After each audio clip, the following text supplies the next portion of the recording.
Queridos irmãos, muito boa noite a todos. Desde já eu quero agradecer pelo convite para vir fazer uma fala numa casa centenária. Isso nos enche de alegria, é um privilégio. Obrigado desde já de coração a toda a diretoria por lembrarem do nosso nome. E também saúdo a todos vocês que não estão aqui presencialmente, mas que pela internet, aí, pelo Facebook, estão acompanhando a nossa reunião. Sintam-se abraçados também. Hoje nós vamos conversar sobre uma experiência que nós vivemos lá em Pariquera, nas nossas atividades da evangelização. Eu escolhi esse tema justamente porque nós temos muitos trabalhos na casa espírita, às vezes não muito por falta de pessoal, mas de todos os trabalhos doutrinários, aquele que tem uma grande significância e é muito importante, sendo deles talvez o mais importante, é justamente a preparação dos espíritos encarnados para poderem viver entre nós aqui, encarnados, sabendo das leis divinas, sabendo viver como espíritos que são,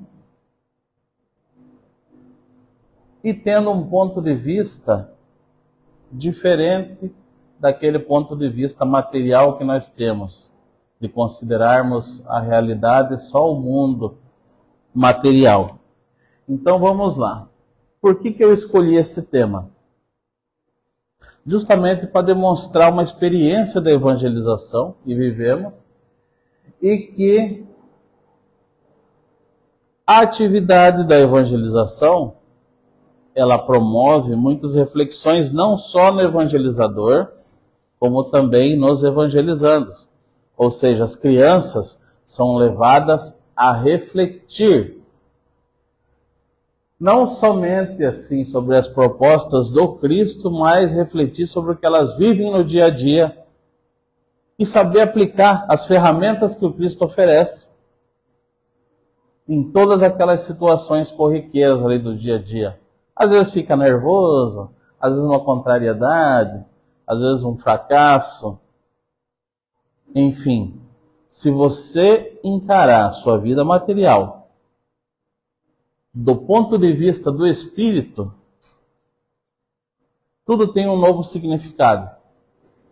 E a intenção da evangelização é apresentar as propostas de Jesus e o espiritismo, para que aquele espírito que está conosco aprenda desde cedo a lidar com a sua personalidade, suas necessidades, seus vícios, suas virtudes, e assim progredir espiritualmente. Aqui a gente tem um depoimento da Fernanda, de 19 anos, que é do material da Federação Espírita que eu retirei. O depoimento dela, ela fala que me imagino em um quarto muito, muito escuro. Tento de algumas formas tentar enxergar, mas não consigo.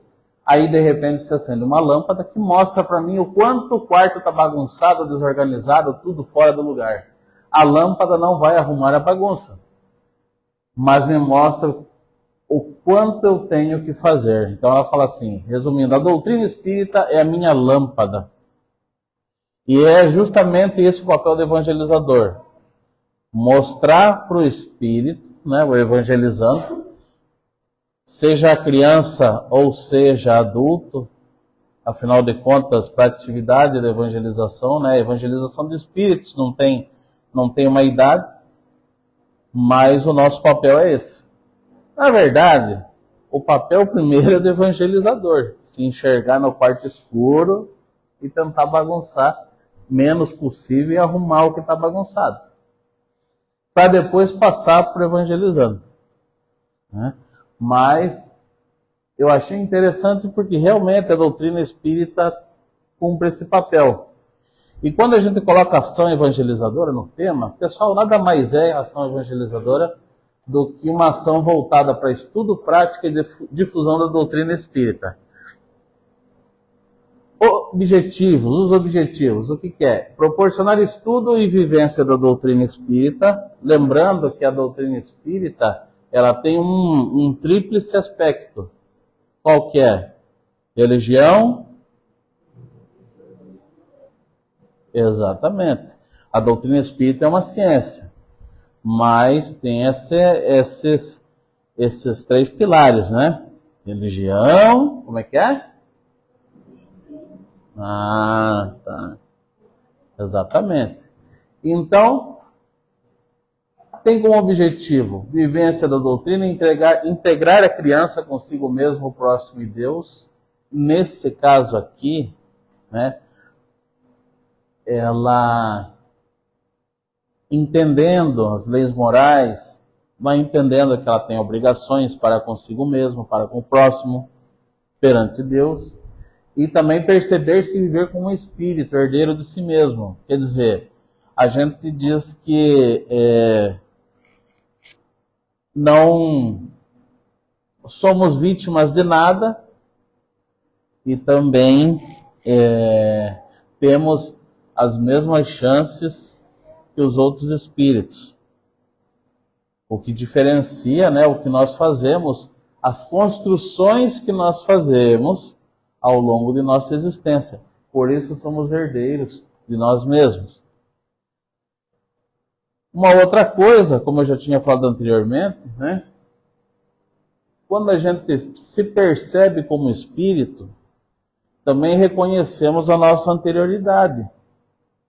Quer dizer, tudo que eu passei de experiência emocional lá no passado e que molda a forma como eu ajo hoje nesse mundo. Mas o espírito é dinâmico. Ele pode ter um pensamento hoje e com a doutrina espírita ele modificar a forma de pensar também. Então eu só queria fazer aqui um esclarecimento, porque pode ser, então, vocês que estão aí na internet também, vocês não têm a mesma idade que eu, que sou do tempo lá da catequese espírita, que tinha um livro, Lições de Catequese Espírita. Você ia lá no livro, tinha um texto, você tinha que interpretar o texto e responder as perguntas. Qual atitude você deve ter perante os mais velhos? Aí você coloca lá, tenho que ser bom, tenho que ser obediente. Qual que é a vontade de Deus? Deus quer que eu me desenvolva. Enfim, a catequese espírita naquela época era uma forma de transmissão de conhecimento, assim como acontece na escola. Vejam só, transmissão de conhecimento. Então eu passo a conhecer, mas conhecer não é o saber. Então, a evangelização é um processo de educação moral e espiritual. Então aqui tem uma diferença. Visa a formação de indivíduos conscientes, responsáveis, solidários e comprometidos com a construção de um mundo melhor, mais justo e mais fraterno. Por quê? Qual que é a diferença? Quando você fala em transferir conhecimento, você usa o quê? Cabeça. Raciocínio. Na evangelização você usa o quê? Cabeça para o conhecimento, coração para desenvolver seu sentimento e mãos para o trabalho. Porque você só vai saber o que é a caridade, por exemplo, de verdade, a partir do momento que você executa. Não a partir do momento que você sabe o que é o conceito. E quando você executa, por exemplo, quando você põe o amor em ação, para ser a caridade tem um aspecto, tem que ser livre de interesse pessoal. Então aí o seu sentimento é colocado à prova. Continuando. A vivência lá que a gente teve no centro foi o quê? Uma proposta de estudo do livro Boa Nova. Eu acho que começou em 2022, né, Cris? Isso aqui, não foi? Começou em 22, depois da pandemia, esse estudo. Mas a gente faz assim, a gente estuda um capítulo por encontro. Lembrando que lá tem as crianças que participam online também. Então a gente liga um computador assim, então enquanto um está falando com os presentes, o outro pessoal acompanha pelo computador. E aí, esse livro, Boa Nova, é o nosso objeto de estudo. A gente pega um capítulo por sábado e quando a gente lê o capítulo do livro, a gente descobre que em uma página você tem vários temas para vários encontros.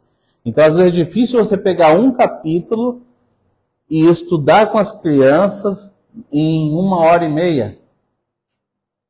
É muito difícil. Então, às vezes você tem que fazer por partes um capítulo para poder trabalhar satisfatoriamente. E como que a gente faz ali? No sábado, a gente combina. A gente tem lá 6 evangelizadores, então são 3 duplas. Aí a gente combina, ó, esse sábado é nossa dupla. Nós vamos fazer isso. A gente diz, ó, o capítulo é o capítulo 10, nós vamos fazer tal atividade. E aí a gente passa para os demais. Quando chega no sábado, a gente trabalha com as crianças, né? Depois do almoço, a gente se reúne. Aí o grupo inteiro debate, ó, como é que foi hoje? Chegou no objetivo? Deu certo? Não deu? Qual foi a dificuldade? Teve alguma coisa que marcou durante o trabalho? Teve atitude de alguém? Alguma coisa, situação embaraçosa? Teve ou não teve? Ah, teve isso, aquilo. Então, todos se ajudam. Aí o capítulo da semana que vem. Ah, é o 11. Todo mundo leu o capítulo? Já lemos. Ó, acho interessante isso, que fala isso, fala aquilo, fala isso. Então dá para trabalhar de tal forma. Então o grupo meio que se programa já para a próxima dupla no sábado seguinte poder executar baseado naquela conversa depois do almoço. Às vezes não acontece, né, Cláudio? Também, né?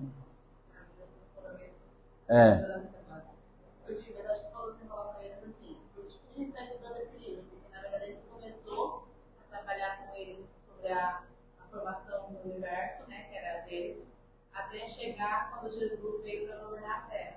A gente estudou a vida de Jesus e a gente resolveu estudar o Boa Nova porque fala dos discípulos, né, que acompanharam Jesus, e no livro para dar. Não sei se você ia falar isso, depois devolvendo, né? Em cada capítulo fala uma característica de alguns dos discípulos que, assim, não vou falar que são defeitos, mas eles são como nós, também tinham coisas a vencer. Então essas ferramentas que a gente tenta colocar para as crianças. Quer trocar aqui? Já trocamos. Eu vou... Então, aí, dependendo do tema, o que a gente faz, né? Deixa eu agradecer Clarice, então, que ela esclareceu no porquê do Boa Nova. Porque a gente começou a estudar lá do início e chegou em Jesus. E essas pessoas que ela falou são personagens importantes da vida do Cristo e que às vezes passam, né? A gente quase não dá atenção. Mas eles trazem bastante oportunidade de conhecimento, porque o detalhe de personalidade de cada um deles revela muita coisa que a gente vai ver. Na verdade, hoje nós não temos bebês na catequização. A gente começou com o Miguel, quanto tempo faz, né? O Miguel era bebê, a gente começou com a formação dos torneios, da Gênesis. Aí da Gênesis chegou até o Espírito, que daí chegou até quando Jesus encarnou na Terra. Aí trabalhamos toda a vida de Jesus. Depois chegamos nos outros discípulos. Então, e aí a gente utiliza, dependendo da situação, às vezes você usa, pede para eles fazerem um desenho, uma pintura, artesanato, teatro, então, a gente pega para eles se expressarem usando o próprio corpo. Então, seja da forma que for a atividade, sempre é necessário fazer a reflexão. E aí é que muitas vezes a atividade que para a criança pode ser uma brincadeira, quando somada com a reflexão, vira um instrumento para fixação do tema. Porque muitas vezes você passa 1, 2, 3 anos, aí alguém vai dizer assim, viu, o que nós estudamos quando nós falamos lá sobre o Espiritismo? Aí alguém associa, foi a atividade do Cebolinha, lá da Turma da Mônica. Ah, verdade. Então você já cria essa conexão e você consegue reviver aquilo que já foi. Então vamos lá. Ao estudarmos o capítulo, a gente tinha o capítulo 25 para estudar, a última ceia. Então chamou minha atenção 4 momentos aqui, dentro do capítulo. Então eu falei para a Clarissa, essa parte aqui é interessante, em que Jesus fala que alguém ia trair ele. E aí a turma falou, não, mas eu, mestre, seria eu? Não, ninguém tem coragem de trair. Aí Jesus fala, não se admirem, é um de vocês mesmo aí. Só Judas Iscariote que ficou meio, opa. Aí, mais para frente, ele fala de envio de Consolador. E aqui a simbologia, do pão, do vinho e do lava-pés, que são passagens que eu julguei interessante de se trabalhar com as crianças, assim, uma por sábado, para a gente poder desenvolver o tema. E aí o que aconteceu?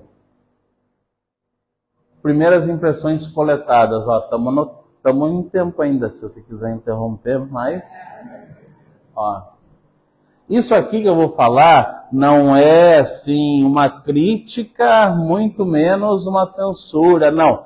Eu quero mostrar o exemplo daquilo que a gente viveu lá. Então, o que eles falaram as crianças lá? Judas Iscariotes, quem era ele? Um traidor. Uma pessoa que defendeu seus próprios interesses, porque ele só queria a moeda. Foi como se fosse um consenso. Aí eu falei para eles, só que quando eu era pequeno, a gente malhava o Judas. E eu também pegava aquele Judas lá, às vezes eles, além de bater no boneco, tacava fogo, né? Aí eu, com a molecada, pegava esse Judas pegando fogo e jogava um contra o outro. Uma vez eu saí correndo com as costas pegando fogo assim na rua. Então, claro que me entristece hoje em dia, mas quando a gente era criança, a gente achava que malhar o Judas era um costume qualquer, Aí, uma outra coisa, eles achavam que o Consolador prometido seria Kardec, afinal, segundo eles, foi Kardec que trouxe o Espiritismo. Isso que a gente coletou deles. O vinho e o pão figuraram como uma lembrança material de Jesus. Quando comesse o pão e o vinho, tem que lembrar de Jesus. Por quê? Não sei. Mas sei que é assim. E, devido à falta de escravos, isso aqui foi o que mais surpreendeu. Devido à falta de escravos, foi necessário que Jesus se responsabilizasse por lavar o pé dos discípulos.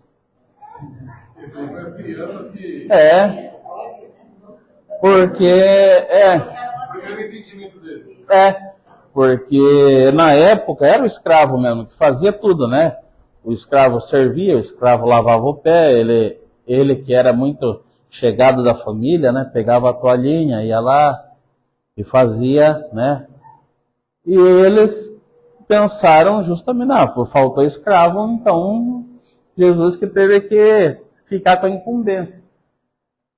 Mas nisso daqui, a gente revela não somente a opinião inocente da criança, como também o traço daquele sentimento que ela está carregando.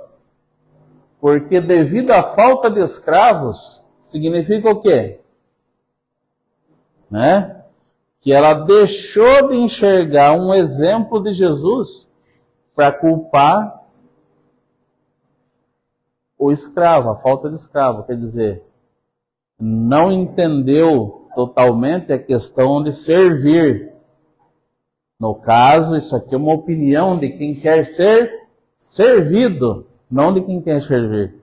Então aí a gente começa a ver onde que está se mostrando ali o orgulho. Né? Vocês conhecem o Marcelo de Iguape, né? Conhece o Marcelão de Iguape? Então, e ele fala que o orgulho é igual esses peixes que ficam em laje de pedra, né? Ele só sai dali para dar o bote e volta, né? Então, a hora que, né, passou o camarão, né, o robalo vai lá e né, pega. Mas é assim, o orgulho também dá esse bote de vez em quando. E aí a gente tem que estar atento para pegar esses detalhes ali das crianças.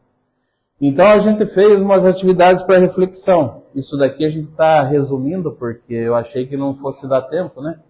Mas vejam só, no caso de Judas Iscariotes, mostramos para eles que Judas tinha, sim, uma intenção política, né? Conforme diz no livro, Judas tinha negociado já cargo político, porque ele achava que tinha que levar Jesus lá para cima da política, e as ordens do cristianismo vinham de cima para baixo, embora não existisse cristianismo, né? Mas que Jesus desse ordem de cima para baixo, sendo o maior politicamente, faria com que ele fosse obedecido e fosse escutado por todas as classes, né? Não somente os pobres, que Judas achava assim, isso é uma derrota, né? Maior derrota. Vou falar só com gente pobre e os poderosos. Né? Jesus tem que falar para os poderosos, tem que falar para os políticos, tem que falar para quem manda. Então, ele tem que ser alçado. Então, Judas imaginava que, entrando na política, ele conseguiria puxar Jesus e falar, ei, mestre, agora sim, você está com a faca e o queijo na mão, agora você está no poder, vamos, né? Mas não era bem isso, né? Jesus jamais objetivava cargo político, porque a proposta dele, né, em instalar o reino dos céus, mas enxergava-se de uma maneira de quem vê do ponto de vista material, né? Então aqui Judas deixou de ser para eles o vilão. Por quê? Na verdade ele é um espírito que, assim como nós queremos resolver as coisas da nossa maneira, Judas é a mesma coisa. Falou, não, deixa eu tramar sozinho que eu resolvo. Jesus é muito bonzinho, né? Muito fofinho, fica lá de bondade, né? Não, tem que ser mais rígido. Eu vou lá, vou resolver esse negócio. Então eles entenderam que, na verdade, Judas Iscariotes não tinha, embora ele tivesse aquela habilidade para comércio, para lidar com dinheiro, ele queria colocar a maneira dele de resolver. Aí o que nós fizemos aqui na atividade? Dividimos as crianças em dois grupos, como nós estamos aqui, um lado esquerdo e direito. Só que eu entregava para o lado esquerdo, aqui eu entregava frases que alguém falou. Para o lado direito eu entregava o pensamento daquele que falou a frase. Então eu tinha aqui uma frase aqui, ó. Ai, mamãe, já vou ajudar a lavar a louça, né? Concordam com isso? O pessoal concorda. Aí vinha para cá o pensamento da pessoa. Ai, mas eu não gosto de lavar louça, que preguiça, ai, né? Enfim, muitas vezes a pessoa falava uma coisa pensando outra. Então eles entraram ali naquele embate. Não, você concorda com o que ele falou? Concordamos. Não, não concordamos porque ele pensou errado. Mas por que pensou errado? Não, ele não pensa de acordo com o que diz. E aí começou, né? Então no final nós falamos para eles aí que a traição às vezes ocorre a partir de nós mesmos. A gente condena Judas Iscariotes como se ele fosse um traidor de verdade, mas esse hábito nós temos no nosso dia a dia, de pensar uma coisa, falar outra, e que a intenção do cristão é sempre manter as duas coisas em sintonia. O que está lá no pensamento com o que você faz, né? Juntamente com o seu sentimento. E então, dessa forma, né, nós não queremos advogar em favor de Judas Iscariotes, porque sabemos o espírito que ele é hoje em dia, né? E de tantas reencarnações que ele, né, já passou, defendendo, no caso, as ideias de Jesus, mas mostramos para eles que nós não estamos muito longe de Judas Iscariotes, não. Não estamos tão distantes assim. Então não tem toda essa moral toda aí para ficar condenando, né? Muito menos para fazer boneco, depois vai ficar malhando, né? Sobre o caso do Consolador, o que a gente fez aqui? Na verdade, existia uma dificuldade inicial de se entender o que é consolar. O que é consolar? Né? O consolar não tem a ver com enxugar lágrimas somente. Claro que, né, quando você enxuga a lágrima de alguém, você já está no caminho do consolo. Porém, quando você vai consolar, você também esclarece. Você esclarece, você ajuda seu irmão a enxergar aquilo que ele não quer ver e que está atrapalhando. O que a gente fez? Isso daqui foi um outro encontro em que nós falamos sobre uma historinha. Pegamos o Cascão lá da Turma da Mônica. Nós falamos o seguinte, ó. Ele foi fazer uma prova na escola, foi fazer exame na escola lá. Não tirou nota boa, tirou um 0. Aí o que aconteceu? Chorou, né? Ficou indignado e tal. Mas nós falamos para ele, vamos ajudar o Cascão, vamos consolar ele. Só enxugar a lágrima dele? Não, né? Tem que explicar por que tirou nota ruim, porque não se preparou. Ah, então tem uma nova oportunidade, vai fazer a prova de novo, tem que se preparar. Cascão não se preparou.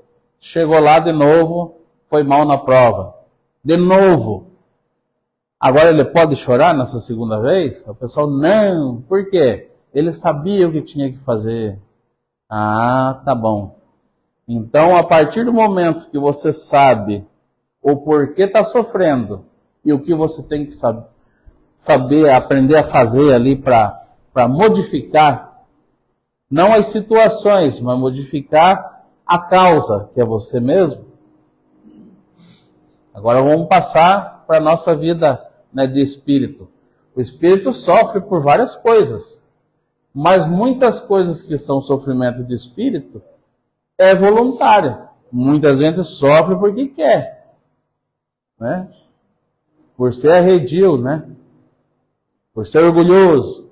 Então, foi aí que a gente entrou, ó, com essa historinha, ó. O nosso personagem, ele está consolado porque ele sabe onde errou? Está consolado. Mas depende do esforço dele tirar uma nota boa na próxima prova. E então nós passamos adiante, né? A gente tinha que apresentar o Consolador para eles. Que Consolador que Jesus falava ali? Então, alguém falou assim, não, o Consolador é Kardec, né? Que ele trouxe o Espiritismo, né? E aí nós voltamos atrás, né? Falamos para eles sobre o outro personagem, que é o Cebolinha, para ficar mais fácil deles imaginarem. Então, o Cebolinha, ele mora onde? Em qual vila? Né? A Vila do Limoeiro. Então, lá ele saiu passear, então ele viu o sol, viu o gramado do campinho e ficou admirado com aquilo, né? Com a criação, e se perguntou, quem que é o responsável por esse sol bonito, né? Por essa árvore que dá sombra, pelo campinho que a gente joga? Quem que foi o responsável aqui por criar as igrejas? Porque ele estava passando, andando lá e viu a igreja e se questionou. Para que serviria a religião? Se questionou também quando ele passou em frente ao cemitério, que viu as pessoas lá e criou questionamentos na própria cabeça. Mas tem um destino quando a pessoa morre? O que acontece? Fica ali para sempre? Ele dorme? E o Penadinha, que é o fantasminha, né? Quem se comunica com ele? Quem se comunica com o fantasma? O fantasma existe ou não existe? E se a pessoa se comunica com o fantasma, que é alguém que já morreu, como que ele faz para se comunicar? Então, tudo isso daqui a gente foi levantando e tratando com eles das obras básicas. Então, a gente falou sobre a Gênese, a criação, sobre o Evangelho, Anaquias, Evangelhos, no caso, Evangelho segundo o Espiritismo, sobre o livro dos Espíritos, o céu e o inferno, falamos sobre justiça, né? E também sobre o livro dos médiuns. Então nós usamos a história, né, os elementos da história em quadrinhos, para criar uma situação em que a gente pudesse colocar esses aspectos aí do Espiritismo.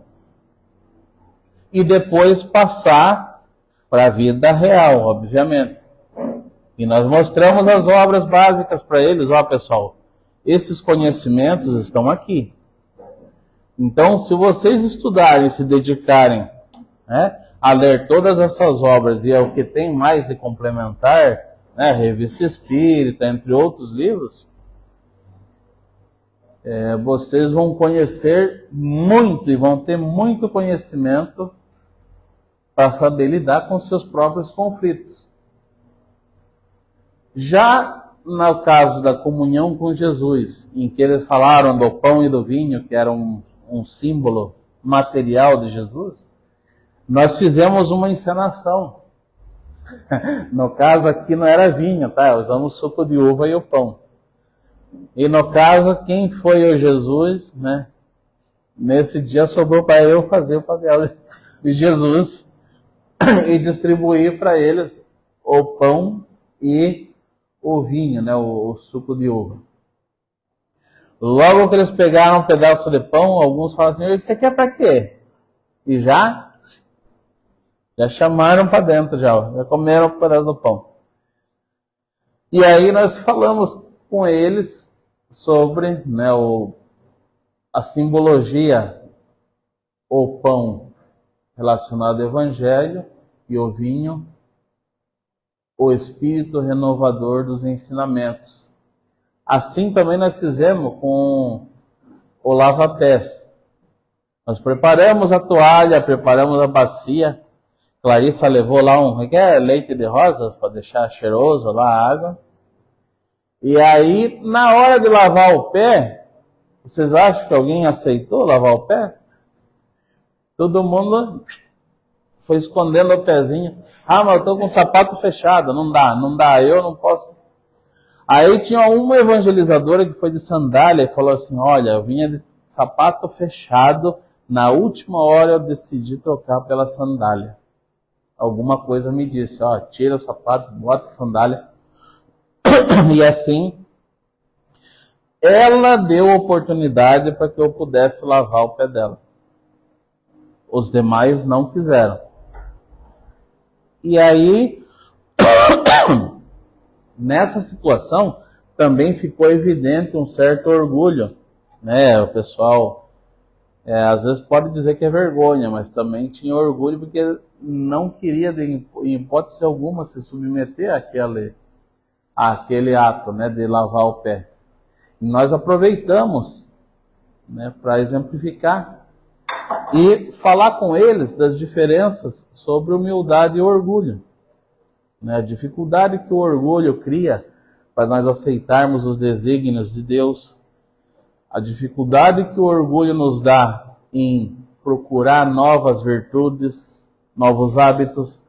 A dificuldade que o orgulho cria para que a gente se modifique. E aí nós falamos, é humildade, hein? Onde que estava a humildade? No caso, ainda existia esse pensamento material de que o lava-pés não tinha uma mensagem, era porque faltava escravo. Mas na verdade não. Era porque Jesus queria mostrar que se você quiser ser grande, aprenda a servir. Aprenda a servir. Porque tudo que o Criador deixou para nós, tudo tem em sua essência, né, essa possibilidade de servir. Como nos diz lá Emmanuel, a areia, ela serve para construção. A pedra pode servir para o calçamento. A árvore dá ou a madeira, ou dá o fruto, ou dá a sombra. O que mais? Ou dá o remédio. Então, tudo que o Criador disponibiliza para nós serve de alguma forma. Seja aquele elemento minúsculo como o grão de areia, ou seja uma estrela de quinta grandeza lá, como é o Sol, ambos estão ali para servir. E o homem, o espírito, tem que se sentir integrado a essa natureza, para que ele também aprenda com o exemplo de servir e que passe a servir também os seus irmãos. E aqui foi que nós reforçamos para eles que Jesus estava servindo, dando aquele testemunho de humildade.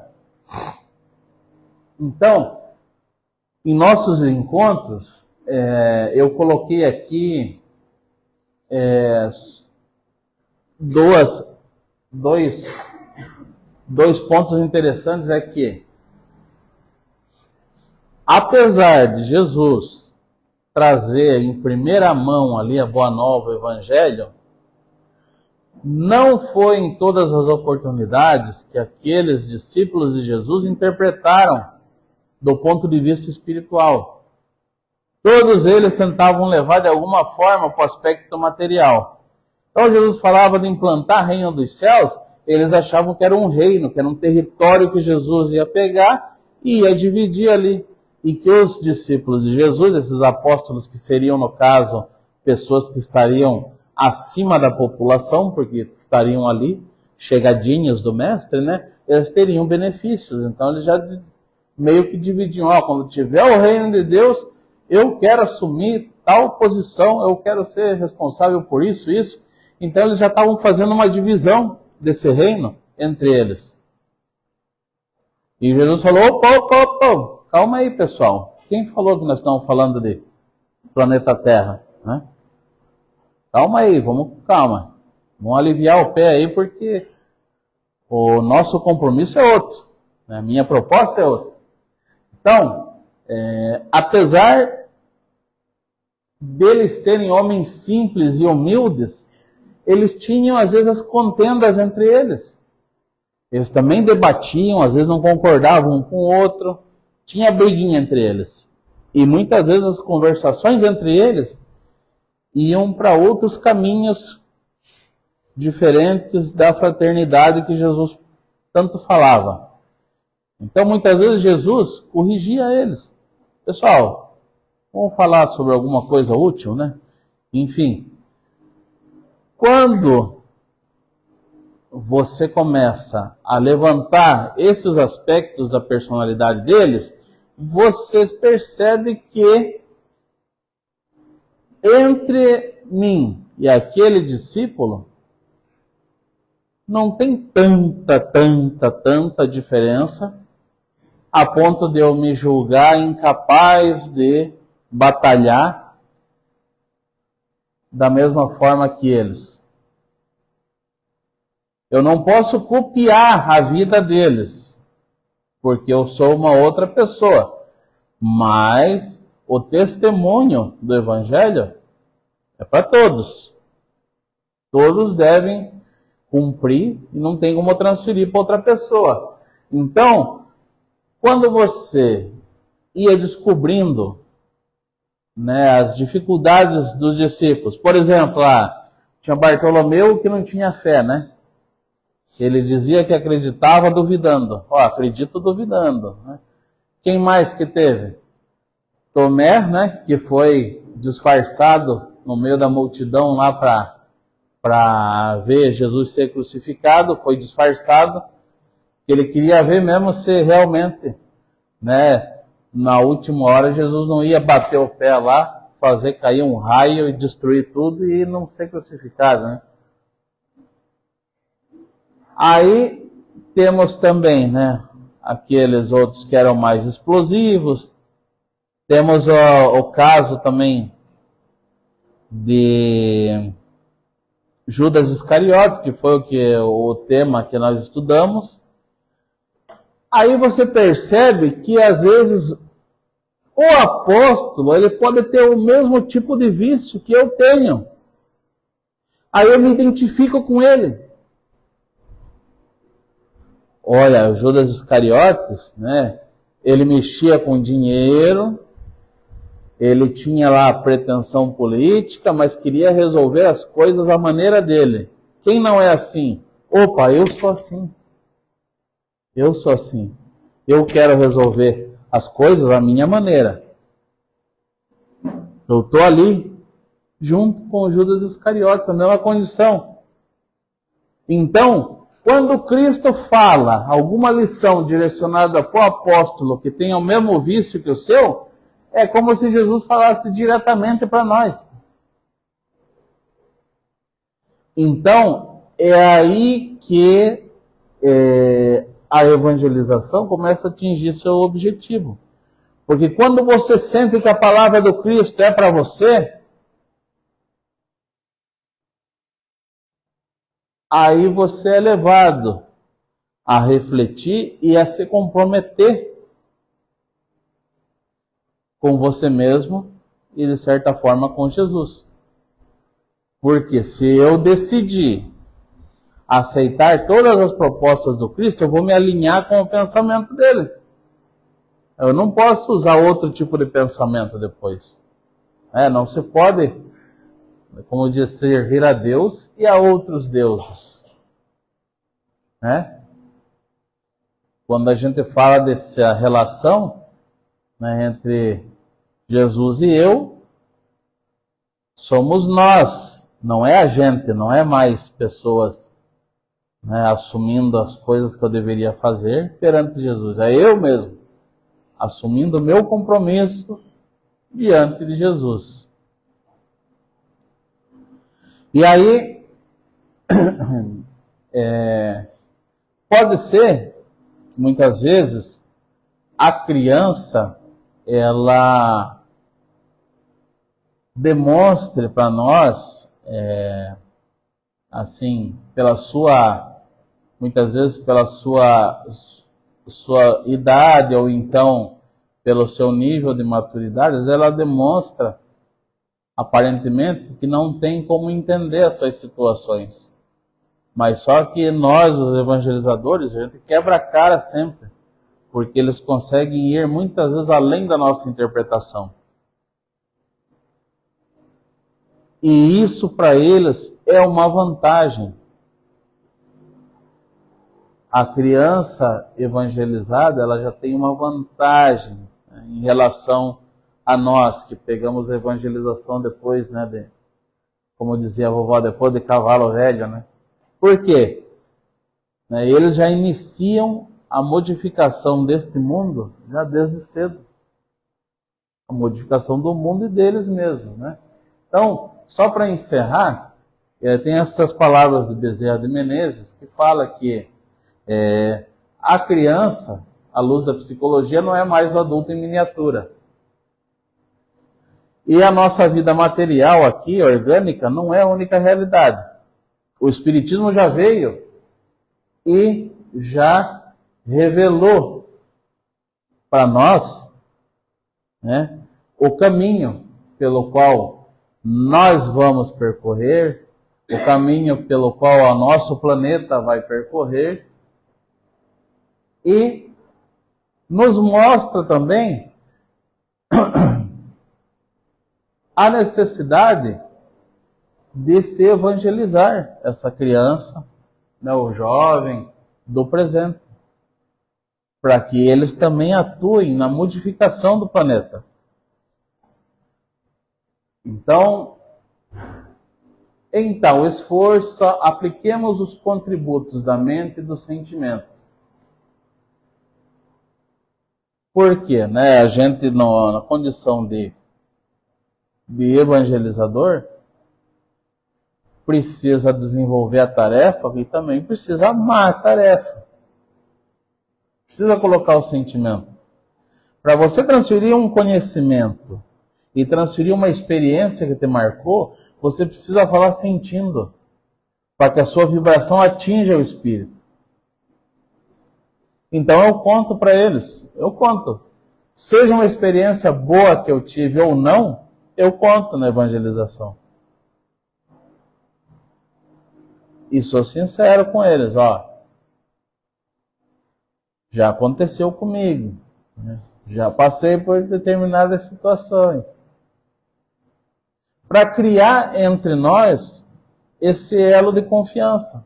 Eu estou abrindo meu coração para eles, da mesma forma eles abrem o coração para a gente. E as crianças vão além. Quando a gente começa a falar sobre os assuntos relacionados ao espiritismo, não existe dificuldade nenhuma. Você falar da criação, falar de todos os conceitos aí do espiritismo, não há obstáculo. A criança consegue absorver da sua maneira. E as atividades que a gente cria são para que ela veja e registre, né, aquele ensinamento. Então, como diz aqui, recordando o Senhor quando solicitou que deixassem ir a ele as criancinhas, a fim de nelas plasmar desde então mais facilmente e com segurança o reino de Deus, que viera instaurar na terra. Então nós estamos buscando, né, sempre esse objetivo. Plasmar neles, né, criar neles, marcar com as lições do Espiritismo, com as propostas de Jesus, para que eles tenham autonomia e que tenham a rédea da vida deles ali, ó, na mão deles. Para que eles saibam fazer escolhas para o futuro. E que essas escolhas estejam relacionadas a construções sólidas no campo, né?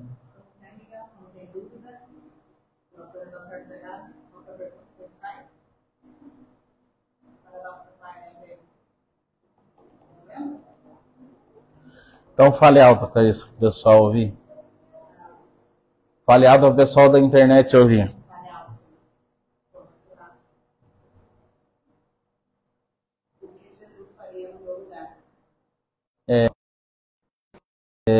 Muitas vezes não é fácil você entrar, né, no pensamento de Jesus para saber o que ele faria. Mas na maioria dos casos, geralmente é o contrário do que a gente está fazendo, né? Por isso que funciona. Então, essa era a proposta de hoje. Mostrar, então, que dessas atividades que a gente realiza na Casa Espírita, a evangelização é aquela que cria os espíritos responsáveis para o futuro e que vão evitar lá no desencarne deles aquela situação, né, os espíritos mais atormentados que chegam no plano espiritual são os espíritos espíritas, né? Não tem isso que eu falo, né? Então, e esse trabalho, né, do que eles vão encontrar do outro lado, começa desde já, no Centro Espírita. Então, só para finalizar, eu queria ressaltar que todas as atividades da Casa Espírita são importantes. Mas quando a gente está falando da evangelização, a gente também está falando de uma construção para o futuro.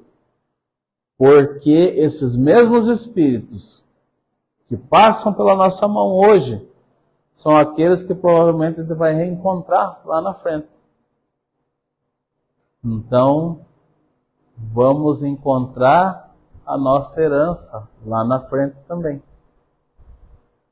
E quero agradecer novamente a diretoria desta casa por essa oportunidade. Eu decidi trazer essa experiência para compartilhar com vocês, que é para que, dentro do nosso grupo de espíritas no Vale do Ribeira, possam surgir cada vez mais pessoas interessadas na evangelização. Pessoas que se comprometam com Jesus e com a mãe de Jesus, que aí piora um pouquinho mais, né? A responsabilidade, mas falou da mãe, né? Por quê? Esse espírito, Maria, né? Mãe de Jesus, é como se fosse um desses pioneiros na evangelização. É um espírito preocupado com a evangelização. É um espírito que incentiva as casas. E geralmente os espíritos que trabalham com ela estão envolvidos com essa causa também da evangelização. E Maria, pelo que consta no livro Boa Nova, ela também passou a evangelizar depois que Jesus voltou. Né? Depois que Jesus voltou para a espiritualidade, ela ministrava o evangelho para aquelas pessoas que necessitavam. A ponto de uma das pessoas que foram atendidas por ela, de tão feliz, exclamar, né? Maria Santíssima. Né? Então, um dos espíritos que foi tocado pelo evangelho dela foi o que falou, que exclamou, né? Maria Santíssima. Então, eu aproveitei essa oportunidade que me foi dada para fazer justamente essa divulgação. Porque a USE já disponibiliza ferramentas, curso para quem quer ser evangelizador, e basta que surjam espíritos interessados na evangelização, que com certeza vão surgir espíritos para serem atendidos. Né? E assim vamos criando devagarzinho no nosso Vale do Ribeira, né, cada vez mais evangelizadores para ajudarem nessa tarefa junto com Jesus. Muito obrigado a todos.